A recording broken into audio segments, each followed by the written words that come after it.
জাকাতে zero, পর্দা zero, আল্লাহ তাকে বানাইলেন জাহান্নামের হিরো। কথা বল ঠিক না? আজকে যে যুবকরা ঘোড়ার দিকে দাবিত হয়, যেই যুবকরা আজকে গানের দিকে দাবিত হয়, যেই যুবকরা আজকে ডিজে গানের দিকে দাবিত হয়, যেই যুবকরা আজকে নানান রকম অপকর্মের মধ্যে লিপ্ত আছে, নাই রাগ করতেছেন নাকি তার নাই জানে? যুবকরা প্রশংসা করলাম, এখান থেকে বাস দিতেছেন নাকি তার নাই জানে? বাস না, যুবক সমাজের যদি পরিবর্তন হয় এমনি সমাজ পরিবর্তন হবে। সমাজের মধ্যে যদি যুবক পরিবর্তন না হয়, একটা যুবকই যথেষ্ট একটা এরিয়াকে ধ্বংস করার জন্য।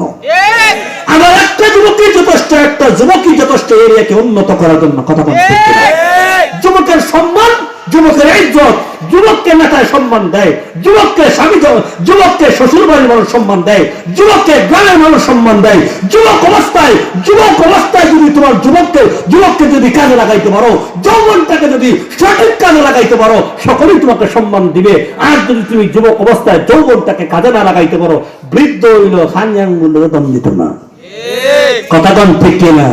ইগতানিন খামসান ক্বাবলা খামসিন, ইগতানিন খামসান ক্বাবলা খামসিন, শাবাবাকা ক্বাবলা হারামিক। নৌজনকে কাজে লাগাও বৃদ্ধ হওয়ার আগে আগে। আমার নৌজনকে কাজে লাগাইব বৃদ্ধ হওয়ার আগে আগে। বৃদ্ধ হইয়া নৌজনে কাজে লাগানো যায় না। এই জন্য নৌজনকে যদি কাজে লাগাই, যুবক অবস্থায় শ্বশুর বাড়ির মানুষ সম্মান দেয়, যুবক অবস্থায় আমার নেতা সম্মান দেয়, বৃদ্ধ যুবক অবস্থায় যদি আমার নেতার মন জয়, সঠিকভাবে আমি নেতার নেতৃত্ব সঠিকভাবে না দিয়া উল্টো হল্টা চলি, তাহলে বৃদ্ধ দূরে কথা বাদ দেয়। কথা কোন ঠিক কিনা?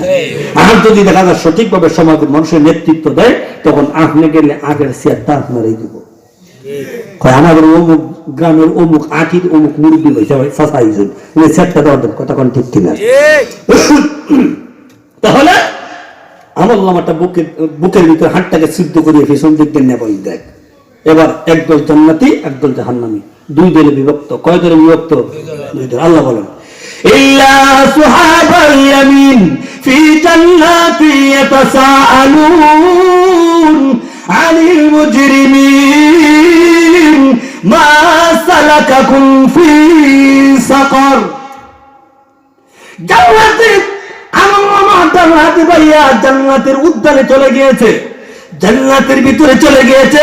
জাহান্নামে তার আমলনামা পাইয়া জাহান্নামে চলে গিয়েছে। জান্নাতি এবং জাহান্নামে চলে যাওয়ার পরে মহান আল্লাহ রাব্বুল আলামিন জান্নাত এবং জাহান্নামের মধ্যে একটা টকশুর ব্যবস্থা করবেন। কি এর ব্যবস্থা? টকশু, কথাবার্তা বলার ব্যবস্থা। আচ্ছা, এখানে যারা মুরব্বী আছেন, মুরব্বী আপনাদের বন্ধু আছে না? কথা বুঝেন না? বন্ধু আছে না?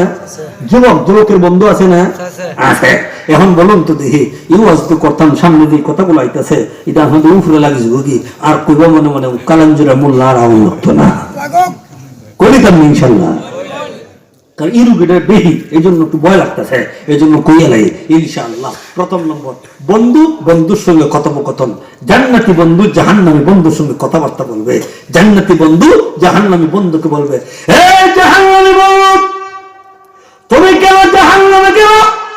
দুনিয়াতে একসাথে চলাফেরা করলাম, কত আড্ডা দিলাম, কত ঘোরাফেরা করলাম, বড় বাজার গিয়ে চা খাইলাম, কত ঘোরাফেরা করলাম, মাহফিলের মধ্যে বৈশা বয়ান শুনলাম, তুমি কেন জাহান্নামে গেলা? তখন জাহান্নামী বন্ধু জান্নাতি বন্ধুর উত্তর বলবে, জান্নাতি বন্ধুরে, আমি জাহান্নাম হইছি চার কারণে। আরো যখন কয় কারণ, আরো যখন কয় কারণ।